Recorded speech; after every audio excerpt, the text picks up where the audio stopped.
नमस्कार। इस दिल के एपिसोड में हम एक ऐसा मुद्दा जो मैं समझता हूँ कि एक नागरिक होते हुए मुझे परेशान कर रहा है कि किस तरह से समाज बदल रहा है, किस तरह से लोगों की सोच बदल रही है और किस तरह से सरकार जो भी आवाज़ उठाता है उसके खिलाफ कार्रवाई शुरू कर देती है, हर किस्म की कार्रवाई। अब सभी जानते हैं और ये तो एक इटर्नल ट्रूथ है कि इतिहास में अगर आप देखें तो कोई भी समाज हो वहाँ विरोध तो होगा, वो रुक नहीं सकता।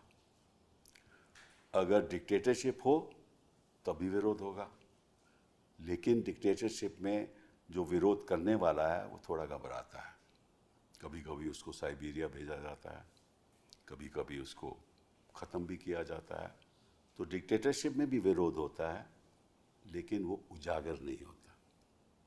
अब लोकतंत्र में भी विरोध होता है, वो उजागर होता है और उसके लिए स्पेस होती है, जगह होती है उजागर होने की। यही तो लोकतंत्र और डिक्टेटरशिप में अंतर है।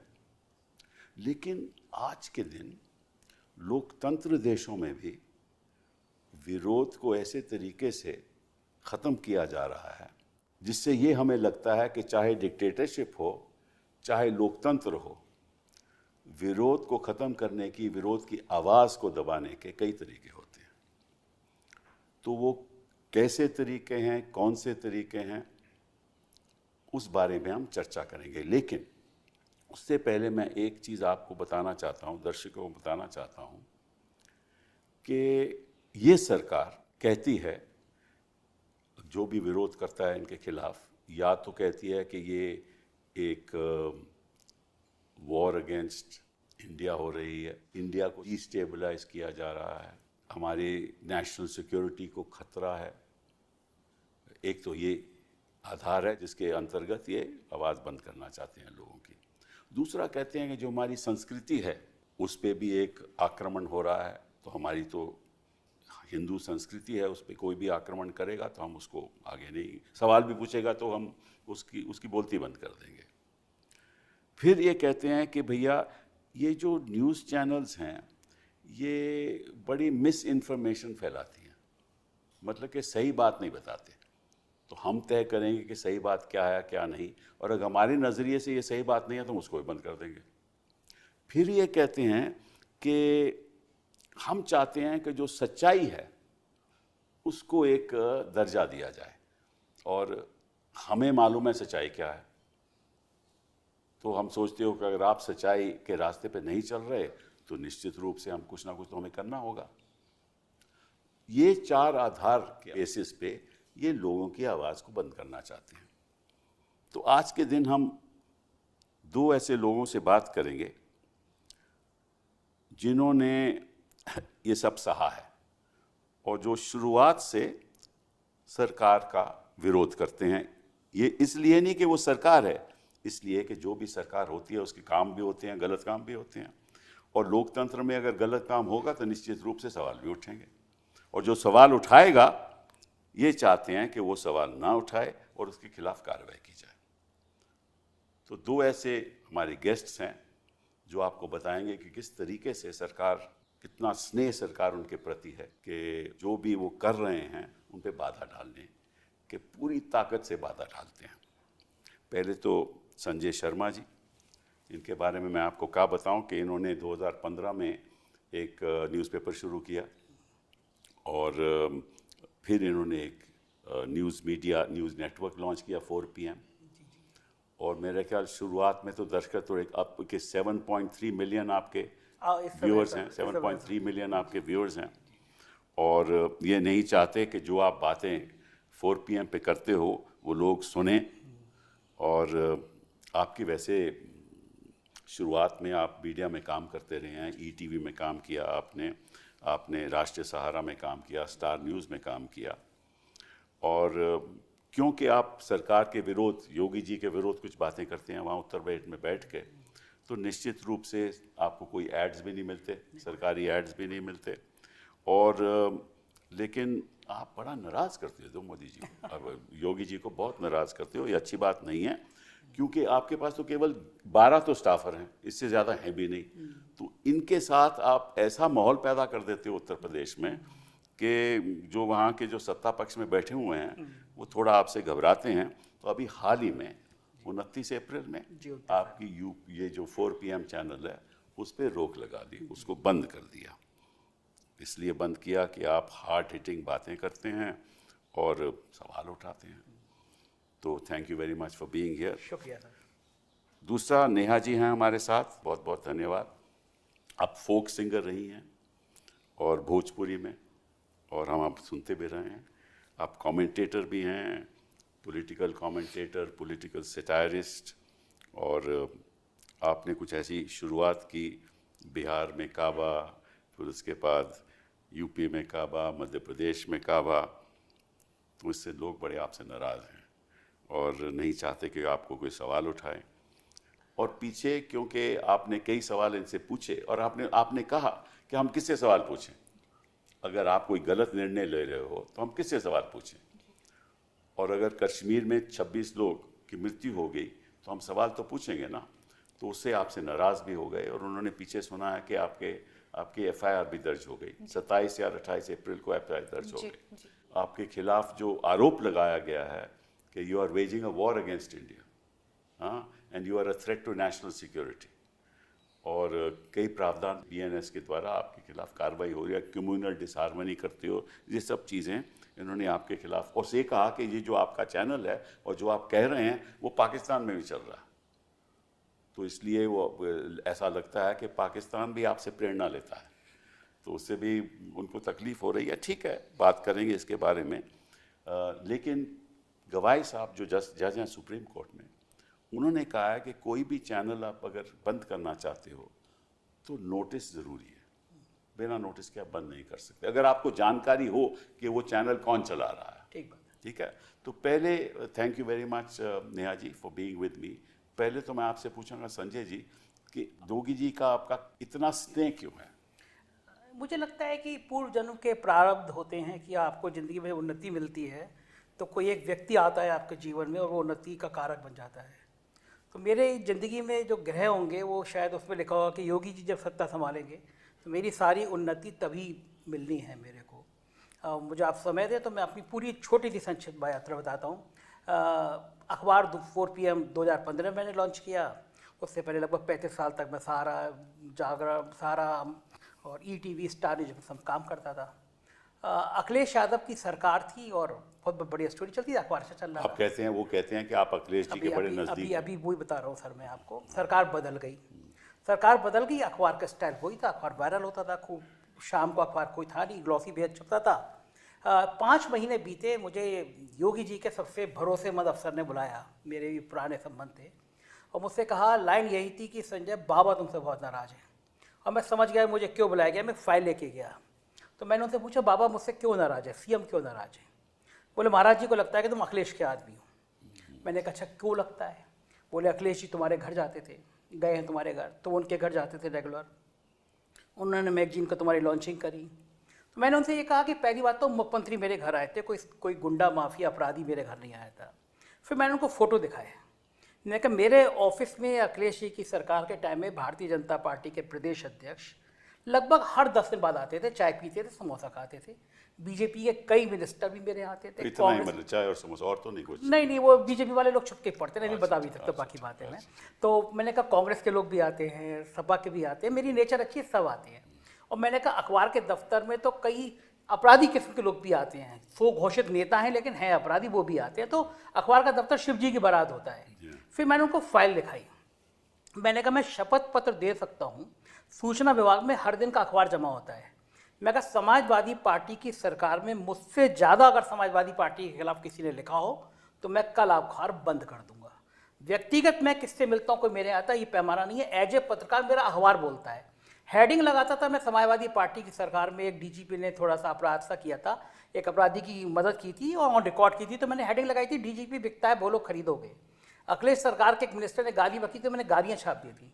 और मैं देखता था कि अखिलेश जी मुझसे बैठते हैं, 2-2 घंटे बात करते हैं, गाड़ी तक छोड़ने आते हैं, तो मैं उनका तापमान देखता था, ये शख्स मुझसे कब कहेगा कि तुम मेरे दोस्त हो, ये खबर क्यों छाप रहे हो। और ईमानदारी से मैंने इतने सारे नेताओं को बहुत करीब से देखा है, देश के बड़े बड़े नेताओं को देखा है। मैं दावे के साथ कहता हूँ ये सहनशीलता शायद मैंने किसी नेता में नहीं देखी होगी। मुझे लगता था ये मुझसे कहेंगे, लेकिन उन्होंने मुझसे कभी खबर को नहीं कहा, मैंने उनसे काम को नहीं कहा। अगला ऑफर ये था कि संजय तुम्हारा अखबार चूंकि पहला पेज बड़ा क्रिस्पी टाइप का होता है, कभी प्रियंका जी ट्वीट कर दे रही हैं, कभी केजरीवाल कर दे रहे हैं, कभी अखिलेश कर दे रहे हैं, सरकार के खिलाफ माहौल बन रहा है, देखो कोई और अखबार छाप नहीं रहा है। तो मैंने कहा यही बात मैं आपको समझाना चाह रहा हूँ कि मेरे अखबार को 2.5 साल हुआ है। आप जिन बड़े अखबारों की बात कर रहे हैं वो 5वीं पीढ़ी है तब वो अखबार बन पाए हैं, इतना संघर्ष है। मेरा अखबार 2.5 साल में इतना बड़ा हो गया कि आपको तकलीफ होने लगी। तो मैंने कहा सारा खेल देश में ब्रांड का होता है। मैं 2.5 साल में इतना बड़ा ब्रांड खड़ा कर पाया, ये बहुत बड़ी बात होती है। तो इसीलिए मैं छापता हूँ, क्योंकि बाकी लोग नहीं छापते, बाकी लोगों के धंधे होते हैं, मुझे इस पर कुछ कहना नहीं है। अगली बात ये थी कि सरकार के पास बहुत बजट है सूचना में। हर साल हम तुम्हारे अखबार को 10 करोड़ का विज्ञापन देंगे, माहौल ख़राब है, मत छापो पहला पेज। तो मैंने कहा देखिए ये पैसे के चक्कर में अखबार जिसको बच्चे की तरह पाल रहा हूँ मैं, इसकी हत्या कर दूँ, संभव नहीं है। हम सरकार के खिलाफ नहीं छापते, सरकार जो नहीं कर रही है, जो करना चाहिए उसका वो छापते हैं। हमने उस सरकार में भी छापा, इस सरकार में भी छाप रहे, हम किसी के खिलाफ नहीं। आप अच्छी बातें नहीं सरकार के बारे में लिखते ना। मैं देखो अच्छा काम करने के लिए तो सरकार आती है, और बाकी सब तो अच्छा ही छाप रहे हैं। अच्छा। सरकार जो अच्छा नहीं कर रही है वो भी छाप रहे हैं, कदम आगे बढ़ के छाप रहे हैं। मैं उनसे मना करके आया, अगले दिन एक दरोगा मेरे ऑफिस में आया चिट्ठी लेकर, और उसमें नाम और पता फर्जी था, मतलब लल्लू माल और पठान टोला, कोई भी नाम पता नहीं था। और मुझसे उसमें लिखा हुआ था कि मैंने बड़ी अकूत संपत्ति कमा ली है और इस नाते से मेरे खिलाफ आर्थिक अपराध अनुसंधान की जांच सेटअप कर दी गई। मैं चौंका, मैं कहा ये पत्रकारों पे कब से होने लगा। मैंने कहा स्वागत है इसका भी, क्योंकि मैंने उसी समय उन अफसर को फ़ोन किया। मैं कहा जिन पे ये ऐसी संपत्तियाँ होती हैं वो सरकार से लड़ते नहीं हैं, सरकार से दोस्ती करते हैं। उसके सर कुछ दिनों बाद 2 गाड़ी में भर के लोग आए और मेरे ऑफिस पे हमला हो गया। Really? मैं ऑफिस में था नहीं, पूरा ऑफिस तोड़ दिया गया, मैंने FIR कराई। उसके तत्काल बाद मेरा अखबार मेरी पत्नी के नाम था। उत्तर प्रदेश के सबसे चर्चित अफसर हैं, STF के हेड हैं अमिताभ यश, कई सारे उनके ऊपर आरोप रखते रहते हैं एनकाउंटर वगैरह के। तो मेरे एक STF के खिलाफ खबर छपी, उन्होंने अपने नाम से क्रिमिनल डिफॉर्मेशन मुझ पर मेरी पत्नी पे कर दिया। तो मैं हंसा, मैंने कहा माफिया लोग भी लड़ते हैं तो परिवार की पत्नियों को बीच में नहीं लाते, लेकिन अच्छा है अगर आप लोगों का स्तर यही है, मैं वो स्वीकार है। उसके कुछ ही दिन बीते सर अगली कार्रवाई फिर हो गई। आम आदमी पार्टी के सांसद संजय सिंह मेरे ऑफिस में आए, मैंने उनको इंटरव्यू किया। इंटरव्यू करने के बाद जैसे ही वायरल हुआ, वहाँ पे पत्रकारों को सरकारी मकान मिलते हैं। अच्छा। 500-700 पत्रकारों को मिले होंगे।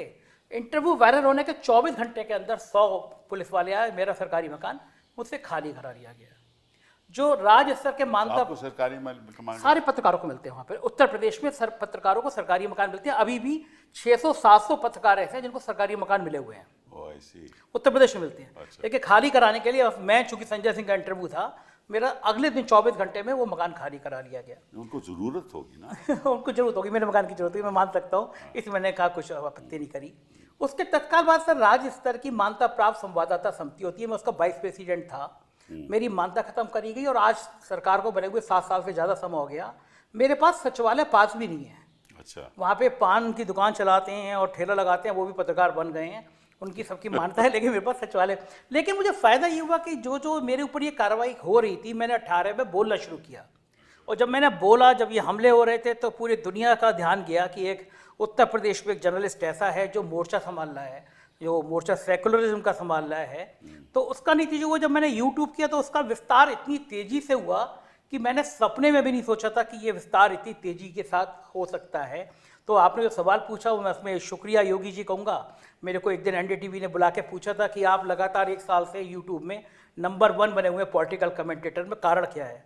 तो मैंने उसमें भी किया, thanks to Awasthi ji, thanks to Amitabh Yash, thanks to Yogi Adityanath. तो अगर ये नहीं होते तो मैं यहाँ तक नहीं आता। तो सबसे लेटेस्ट ताज़ा मामला ये हुआ सर, कुंभ के मेले में जिस दिन भगदड़ मची, मेरा रिपोर्टर वहाँ क्षितिज कांत बड़ा अच्छा रिपोर्टर मौजूद था, उसने सुबह 9 बजे बताया भगदड़ मच गई, जो कि मैंने बड़े जीरो से शुरुआत करी है। मुझे पता है कि जब सिस्टम, जिले का सिस्टम, उससे ऊपर का सिस्टम काम करता है, ब्यूरोक्रेट तो कैसे करते हैं।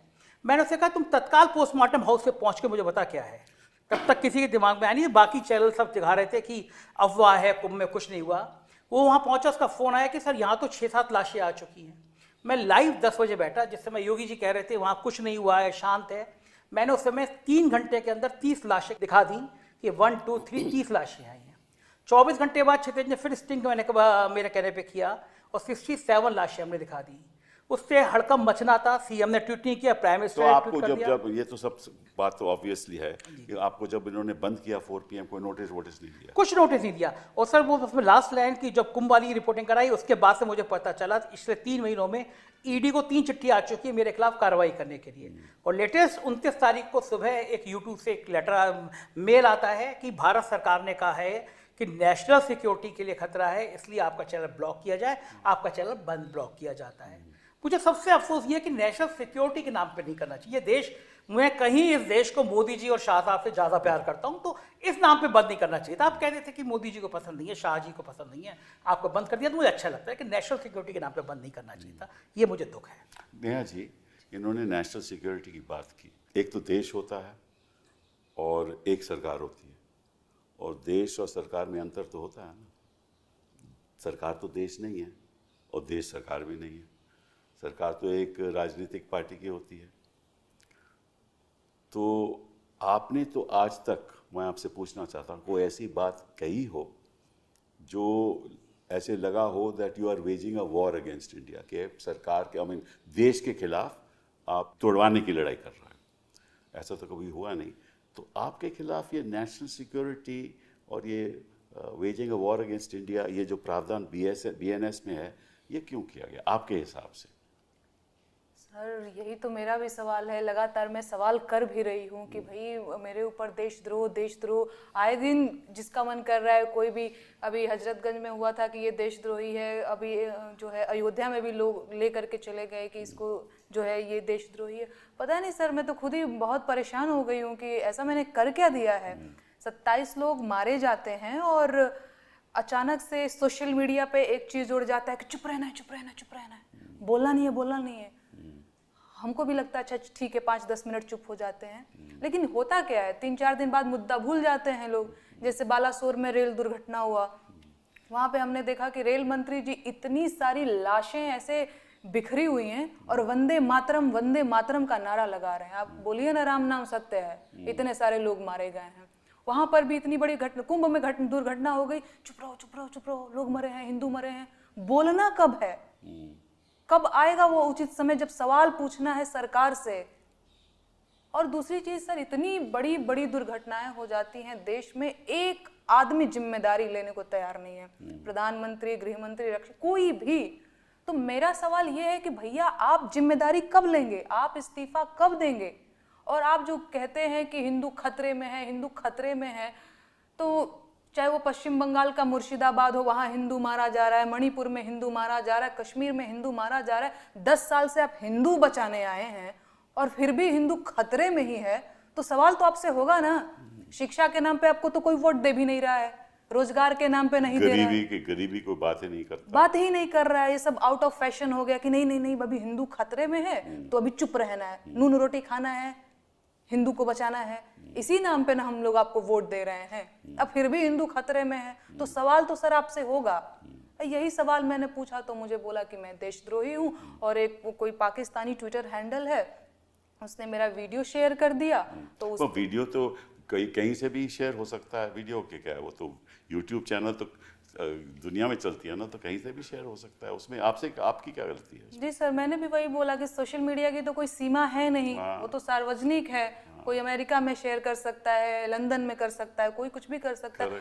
हाँ, तो और सर इसमें मेरा ये भी सवाल है कि ठीक है, पाकिस्तानी कोई ट्विटर हैंडल मेरा शेयर कर दिया, मैं देशद्रोही हो गई। प्रधानमंत्री जी पाकिस्तान में बिरयानी खाने जाते हैं, फिर भी वो देशभक्त बने हैं। अनुराग ठाकुर जी, शाहिद आफरीदी जो वहाँ का एक क्रिकेटर, आए दिन हिंदुस्तान के बारे में जहर उगलता रहता है, उसके साथ बैठ करके आप क्रिकेट देख रहे हैं।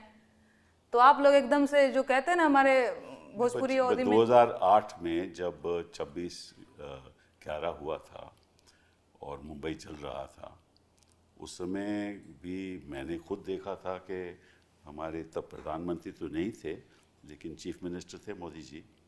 तो उन्होंने उस समय जब ये सब हो रहा था, भाषण दे रहे थे और सवाल पूछ रहे थे, तो वो भी तो सरकार से सवाल पूछ रहे थे ना। जी, हाँ, वो हम तो नहीं, हमने तो, किसी ने कभी नहीं कहा कि वो देशद्रोही हैं। उनका हक था सवाल पूछने का।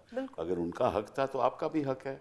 बिल्कुल सर, बिल्कुल हक है ना। तो हक तो दोनों का, हर सिटीजन का, नागरिक का बराबरी का होना चाहिए। बिल्कुल बिल्कुल। मेरा भी हक है, मैं भी वकालत करके सवाल पूछता हूँ, सरकार से सवाल पूछता हूँ, मैं देशद्रोही तो नहीं हो जाता। बिल्कुल तो देशद्रोही का इस तरह से उपयोग करना, बीएनएस के द्वारा उपयोग करना, इसका मतलब यही है कि सरकार नहीं चाहती कि कोई भी उनके विरुद्ध कोई बयान दे, और उनका मतलब कि कानून के द्वारा, प्रेशर के द्वारा, मतलब कि 10 करोड़ मैं आपको दे दूंगा या ऐसा कुछ है। तो ये तो मतलब ये तो लोकतंत्र के बिल्कुल खिलाफ है ना। और अगर हम आवाज़ नहीं उठाएंगे तो बदलाव कैसे होगा? जी सर, बदलाव तो तभी होता है ना जब आवाज़ उठेगी। तो मैं आपको एक आंकड़ा देता हूँ, उस पर मैं आपकी टिप्पणी चाहता हूँ आपसे भी संजय जी। 2021 में लगभग 200 यूट्यूब चैनल्स बैंड थे, और 2014 से लेकर 2020 तक ज़्यादा चैनल्स बैन हो गए। तो मतलब कि अगर यही काम रहा कि देखिए, आपने पत्रकारों को तो अपने पक्ष में रख ही लिया है, मेन स्ट्रीम मीडिया को आपने पक्ष में रख ही लिया है, मेन स्ट्रीम न्यूज़पेपर्स आपके पक्ष में हैं, ठीक है।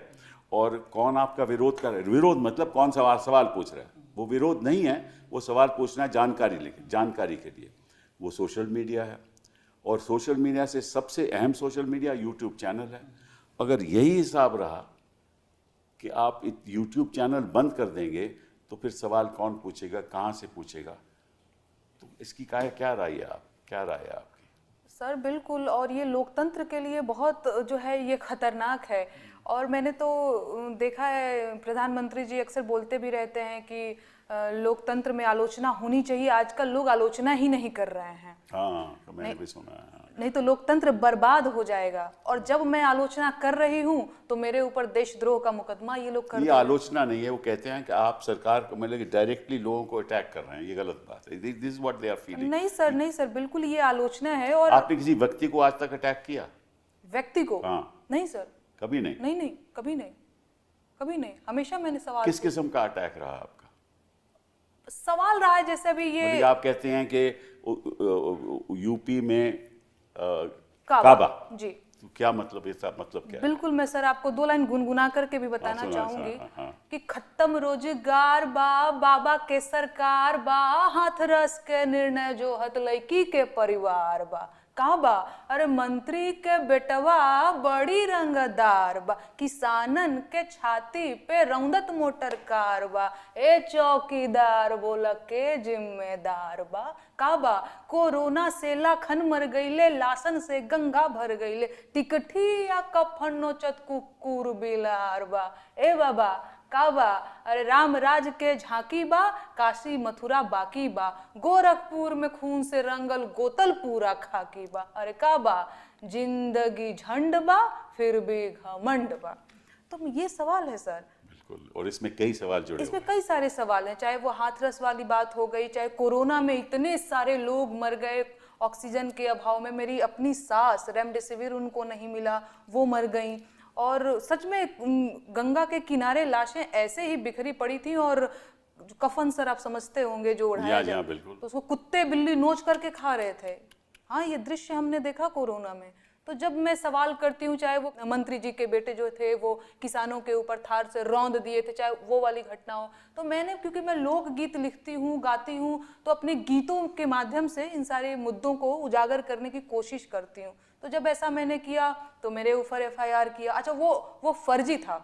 अच्छा, हाँ, वो फर्जी था। बाद में मैंने MP में काबा कमिंग सून करके एक, आपने शायद देखा होगा कि एक BJP का नेता था, वो आदिवासी के ऊपर पेशाब कर रहा था, सीधी वाला जो पेशाब का। करेक्ट, वो बात आपने रखी थी सब। जी। तो एक कार्टून शेयर किया था, उस पे भी FIR कर दिया। अभी वो सुप्रीम कोर्ट में चल रहा है मामला। अच्छा, तो मुझे तो आप तो विधि विशेषज्ञ हैं और आप ज्यादा जानकार हैं, तो मुझे आपसे भी जानना है कि इस तरीके से तो मैं बहुत परेशान हो जाऊंगी, मैं अपना काम कब करूंगी यहाँ। इसीलिए तो हमने आपको इस प्रोग्राम में बिठाया है। इसीलिए तो बिठाया कि आप दर्शकों को बताओ कि इसमें गलत क्या है। जी सर, जी। ठीक है ना, हम भी तो देखिए, हम रोज लड़ाई लड़ते हैं। किससे लड़ते हैं? सरकार से। जी। अक्सर हमारे मुकदमे जो होते हैं सरकार के खिलाफ होते हैं। ये तो मतलब जब तक सरकार के खिलाफ नहीं करोगे तो उस शख्स को न्याय कैसे मिलेगा? हम तो न्याय के लिए लड़ रहे हो, तो आप भी न्याय के लिए लड़ रही हैं। एक तरीके से आप भी, आपका जो संघर्ष है वो केवल ये जानने के लिए कि ऐसा क्यों हुआ और इसकी जवाबदेही कौन देगा, और ये निर्णय किसने लिया, और ये गलत था आपके हिसाब से। तो कोई वहाँ ये तो यही चाहते हैं ना कि आप सवाल नहीं पूछो। तो ये आप बताइए संजय जी, आपकी क्या प्रतिक्रिया है इसमें? नहीं, बिल्कुल ये चाहते हैं, और लेकिन मैं कह रहा हूँ ये जो करना चाहते हैं कभी कभी पलट के अच्छा हो जाता है। अगर मोदी जी चैनल नहीं मेरा बंद कराते तो मेरा सौभाग्य नहीं होता कि आज मैं आपके सामने बैठा हूँ। ये वो तो आपके सामने बैठना मेरे लिए सपने जैसा था कि आप आए। और दूसरा, अब सबको ये पता चल गया कि जब FIR करोगे नेहा पे और संजय शर्मा पे तो पीछे एक नाम है कपिल सिब्बल का। तो अब तुम हमें डरने की हमें नेहा की जरूरत नहीं है। अगर आप हमारे संग बैठे हैं तो ये ऐसी 10 FIR कर दे, हमें कोई चिंता की बात नहीं। ये कॉन्फिडेंस आज और आ गया। दूसरी बात, सवाल हमने देश के खिलाफ इतना पूछा कि मोदी जी पहलगांव में सिक्योरिटी नहीं थी तो जिम्मेदारी किसकी है? जिम्मेदारी आपकी है। आप कह रहे हैं कि आप वो कह रहे हैं, देखिए मैं उनकी भी मन की बात आपको बता दूं। वो कह रहे हैं कि इस समय आपको ये सवाल नहीं पूछना चाहिए, क्योंकि इस समय देश इसी स्थिति पे है और इसी गंभीर स्थिति है कि कोई भी आप सवाल पूछोगे उसका फायदा किसी और को होगा, इसलिए इस समय आपको सवाल नहीं हमको भी लगा था सर कि देश इस स्थिति में है, क्योंकि प्रधानमंत्री अपना सऊदी का दौरा वापस करके आए थे। हमें भी लगा था उस दिन की देश इस स्थिति में है, लेकिन वो तो 24 घंटे बाद बिहार में रैली कर रहे थे, चुनाव की रैली कर रहे थे। वो तो जरूरी था, वो मंच में बैठ के हंस रहे थे नीतीश कुमार के साथ। रैली तो जरूरी होती है ना, बिल्कुल, तो राजनीतिक बात है। बिल्कुल मैं मानता हूँ। उसके बाद वो 9 घंटे फिल्मी हीरो हीरोइनों के संग बम्बई में थे। उसके बाद कल वो केरल में दूसरी शर्ट पहने हुए थे, शाम को तीसरी शर्ट पहने हुए थे, वहाँ चंद्रबाबू नायडू और डिप्टी CM के संग मंच पे हंस रहे थे। तो हमको लगा नहीं कि गोदी मीडिया के चैनलों के अलावा देश में कहीं सीरियस है कुछ मामला। हमको तो लगा खत्म हो गया, जैसे पुलवामा में खत्म हो गया। आज तक हमें नहीं पता। हम क्यों नहीं पूछे भारत के नागरिक होने के नाते कि 350 किलो RDX उन सड़कों पर कैसे घूम रहा था? हम क्यों सतपाल मलिक का इंटरव्यू नहीं करें? उन्हें तकलीफ है कि सतपाल मलिक का हमने 3 बार इंटरव्यू किया, गवर्नर रहा है वो आदमी, वो बता रहा है कि पुलवामा का सच क्या था। तो देश में कौन सा माहौल खराब है? आप केवल मीडिया के चैनलों पे आप मीटिंग बुला रहे हैं कि 3 सेना के प्रमुख बैठे हुए हैं, रक्षा मंत्री बैठे हुए हैं, उससे पहले एडवाइजरी जारी कर रहे हैं कि सेना के बारे में कोई बात नहीं करेगा, और आप जो मीटिंग कर रहे हैं उसकी रिकॉर्डिंग चैनलों पे चल रही है। ये कौन सी मीटिंग होती है प्राइम मिनिस्टर की? टीवी चैनलों पे कॉन्फिडेंशियल मीटिंग चल रही है, फिर टीवी चैनलों बयान दिए कि हमने सेना से कह दिया कि आपके हाथ खुले हैं, टाइम फाइनल कर लीजिए। हम क्या दुश्मन को बताते हैं कि हमने सेना को ये कह दिया? ये कौन सा हो रहा है? ये युद्ध कौन सा होता है जैसे प्राइम मिनिस्टर जो निर्देश दे रहा है वो टीवी पे चल रहा है पाकिस्तान को बताने के लिए? जो नेहा ने कहा, हमने सवाल पूछा कि कभी 10 सालों में ऐसा नहीं हुआ था कि प्रधानमंत्री विदेश से आ रहे हो, जहाज पाकिस्तान में उतार दें।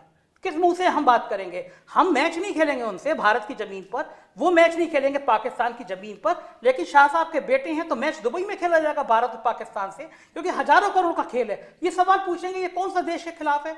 हम दावे के साथ कह सकते हैं जो सवाल हम पूछ रहे हैं, जो हम बात कह रहे हैं, हम बात लगातार अपने चैनल पे कह रहे हैं कि देश नाजुक घड़ी में, इसलिए हिंदू मुसलमान का फसाद नहीं खड़ा होना चाहिए।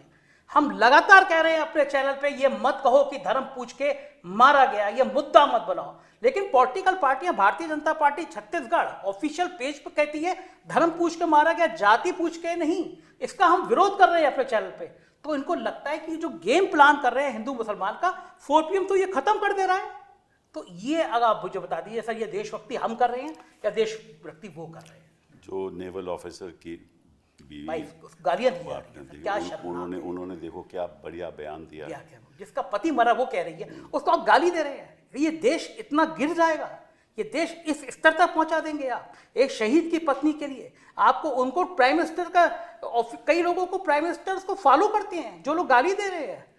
ये देश इस मूल्य पे आ जाएगा, पूरी दुनिया में आ जाएगा, कभी कल्पना नहीं की जा सकती थी। ये देश इतने जज्बातों वाला देश था, हमारी शान थी, हमारी आन थी, यहाँ तक आ गया कि जिसका पति मरा है उसको आप 8 दिन बाद गाली देंगे, और जो ये बात का विरोध करेगा उसको आप नेशनल सिक्योरिटी का तो चैनल बंद कर देंगे। आप चैनल बंद कर दो, अखबार बंद कर दो, हम चौराहे पे बोलेंगे, गली में बोलेंगे, जब तक जेल में डालोगे तब तक बोलेंगे। सर, आवाज़ें बंद नहीं होनी चाहिए, क्योंकि एक आवाज़ बंद होनी चाहिए, 2 होनी चाहिए। ये मुल्क इन आवाज़ों से चलेगा जो आवाज़ें इस सिस्टम का सच दिखाने के लिए जरूरी है। जो कॉलोनियल पार हमारी आवाज़ नहीं बंद कर सकी, तो ये लोग कौन होते हैं? बिल्कुल ठीक बात है, बिल्कुल ठीक बात है। लोकतंत्र में तो आवाज़ उठाना तो हमारा संवैधानिक हक है। हाँ, बिल्कुल। उस हक के तो अगर कोई छीनेगा तो फिर हम तो ये उम्मीद करेंगे कि जो हमारी जुडिशरी है, न्यायपालिका है, वो हमारे हक बहाल करे। सर उसी पे उम्मीदें बची हैं। अगर हम जैसे लोग बोल पा रहे हैं तो ये बोल पा रहे हैं कि आप बैठे हैं, न्यायपालिका है जिस पे हमें हक मिलेगा, आज़ादी से बात करने का हक मिलेगा, क्योंकि देश की सारी उम्मीदें वही बची हैं। क्योंकि आप एक एक करके जिस तरह से संवैधानिक संस्थाओं को ख़त्म कर रहे हैं तो उम्मीद वही बची है, इसके अलावा तो कहीं कोई उम्मीद दिखती नहीं है। आप देश को जिस तरह धर्म के नाम पर, जाति के नाम पर, आप देश नाजुक दौर में है, तो देश अगर नाजुक दौर में है सर तो इस समय सुरक्षा की बात करनी चाहिए, इस समय जाति जनगणना की बात कहाँ से आ गई? वो तो एक अलग सोच है ना। इसका तो मतलब ही है ना कि आप मुद्दे को डाइवर्ट करना चाहते हैं। देखो ऐसा है कि जरूरी है कि बिहार में जीत होनी चाहिए, बस असली जरूरी है ये बहुत जरूरी है ना। असली जरूरी, असली बात यही है। बिहार में काबा, बिहार से हाथी भी है। ये भी आपने कहा जी जी जी जी मैंने कहा था। जो हमें सवाल पूछेगा सबको बैन किया जाए, जो फिल्म हम दिखाना चाहते हैं वो दिखाएंगे, जो ये फिल्म बना रहे हैं जो हमारे पक्ष में नहीं है उसको भी बैन करो, जो एक्टर होंगे अगर किसी कम्युनिटी के होंगे वहाँ जाकर प्रदर्शन करो। मतलब ये किस किस्म का माहौल हिंदुस्तान का बन रहा है, और इसमें नेहा जी क्या होगा आगे? सर पता नहीं, मुझे भी बहुत डर लगता है। अब मुझे लगता है अरे आप लोग डरने लगे तो फिर हम कैसे लड़ेंगे? आप तो युवा लोग हो। बिल्कुल बिल्कुल सर, आप है ना, तो फिर डरने की क्या बात है। लेकिन हाँ, कई बार ऐसा होता है सर, मैं लड़की हूँ और जब अचानक से ट्विटर पे 2 लाख लोग आपको गालियां दे रहे हों और देशद्रोही का नंबर 1 ट्रेंड चला रहे हों, तो हम कितने भी कॉन्फिडेंट हो, हम कितने भी अपने जो है मौलिक अधिकारों में विश्वास करने वाले हों, एक बार को तो लग ही जाता है कि लगता है हम कुछ गलत कर रहे हैं। फिर 5 बार हम जाते हैं पूछे हम कुछ गलत तो नहीं कर रहे हैं, कुछ गलत तो नहीं कर रहे हैं। तो सर ये माहौल तो बन ही जाता है। लेकिन एकदम सही बात है, अगर हम अपनी मेडूसा जी ने देखो कह दिया ना कि वापस ले लिया जी, क्योंकि अल्टीमेटली एक रोजगार की भी तो बात है ना। जी जी बिल्कुल बिल्कुल बिल्कुल। हर तरह से परेशान करती है सर। मुझे एक वो लाइनें है ना कि ऐसा लगता है हर इंसान के लिए ज़िंदगी को मेरा पता याद है। मेरे ट्विटर को 1 साल से शेडो बैन कर रखा है। मुझे लगता था ट्विटर बड़ी इंडिपेंडेंट बात है। मेरे वकील हैं मोहम्मद हैदर जी, उन्होंने नोटिस दिया ट्विटर को, मुकदमा करने जा रहे हैं कि आप हमें 1 साल से शेडो बैन कर रखे। आपने सारी संस्थाएं कर ली, फेसबुक पे आप प्रेशर आपको दिखने लगा, ट्विटर जैसी जो एक्स हो गया उसकी संस्था पे आपका प्रेशर दिखने लगा, शेडो बैन कर रहे हैं, मतलब आवाज़ों को बंद करना है। लेकिन मुझे अच्छा ये लग रहा है सर कि ये आवाज़ें अब और तेज हो रही हैं, बंद करने से रुक नहीं रही हैं। अगर ये तेज नहीं होती तो पार्लियामेंट के चुनाव में देश में सबसे ज़्यादा देखे जाने वाला यूट्यूब चैनल मेरा था। इसका मतलब कि उन गोदी मीडिया की भीड़ 10,000 नहीं व्यू आ रही, हम लोगों को लाखों लाखों आ रहे हैं। रवीश को लाखों करोड़ों देख रहे हैं, ध्रुव राठी को करोड़ों देख रहे हैं। इसका मतलब कि बड़ा समूह बोल नहीं पा रहा है डर के मारे।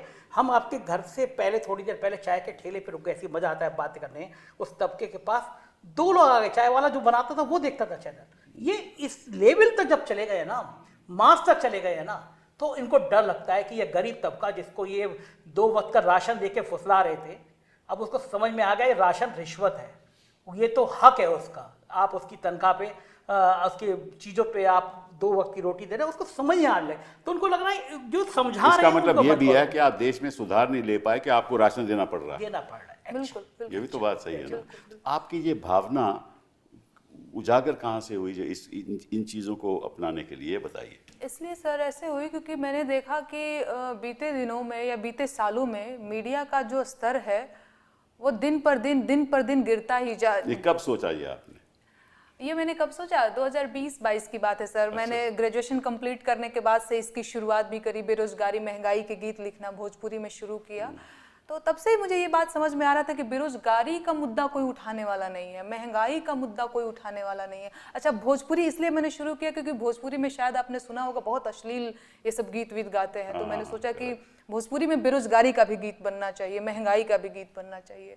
तो इस तरीके से मैंने शुरू किया। अच्छा, मीडिया का हाल ये है कि सच में मीडिया पूछता है प्रधानमंत्री से कौन सी टॉनिक ले रहे हैं सर आप, 18 घंटे काम कैसे कर पा रहे हैं, आम चूस के खा रहे हैं कि काट के खा रहे हैं, तो जरूरी मुद्दे वो पूछ ही नहीं रहे हैं। तब ऐसे में हमारी जिम्मेदारी बनती है। एक और चीज सर मैं यहाँ पे मेंशन करना चाहूंगी, कई सारे लोगों ने, बीजेपी का आईटी सेल मुझसे ये सवाल कर रहा था कि तुम्हारी हैसियत क्या है प्रधानमंत्री से सवाल पूछने की, तुम होती कौन हो? तो क्या प्रधानमंत्री से सवाल पूछने के लिए सबसे पहले मुझे प्रधानमंत्री बनना पड़ेगा, इसके बाद मैं उनसे सवाल पूछूंगी? मैं आपको वोट करती हूँ, मेरे पास आधार कार्ड है, वोटर ID कार्ड है, आप आते हैं ना, एक वोट है जरूरी, तो वैसे एक एक सवाल है जरूरी। वो भी बात सही है। मैं आपको वोट करती हूँ तो सवाल आप ही से पूछूंगी।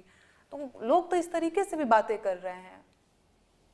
ये बहुत अच्छी बात है, क्योंकि आपकी जो आप जैसी आवाज़ें अगर हिंदुस्तान में बरकरार रहेंगी तो लोकतंत्र भी बरकरार रहेगा।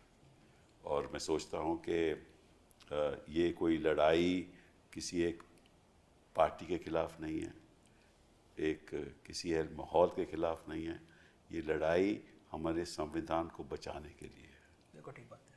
ठीक है ना। और उसमें सब हमें इकट्ठा होकर जहाँ जहाँ भी गलत काम हो रहा हो आवाज़ उठानी होगी बिल्कुल सही बात है। और सवाल पूछना होगा। सर, बिल्कुल। बिना सवाल पूछे जवाब भी नहीं आएगा। बिल्कुल नहीं। राइट। और जब तक जवाब नहीं आएगा सवाल पूछते रहेंगे। बिल्कुल। ये सर सब- एक चीज़ और बताइए, देखिए हम लखनऊ से आते हैं, अटल बिहारी वाजपेयी सांसद रहे हैं, प्राइम मिनिस्टर थे, एक कार्टूनिस्ट थे। उन्होंने जब कारगिल युद्ध का दौर था, उन्होंने प्रधानमंत्री के सिर की जगह गधे का फोटो लगा दिया, कार्टून छपा, और प्रधानमंत्री ने उनको फोन किया कि क्या कल सुबह आप एक गधे के संग चाय पीना पसंद करेंगे? क्या बात। ये डेमोक्रेसी है।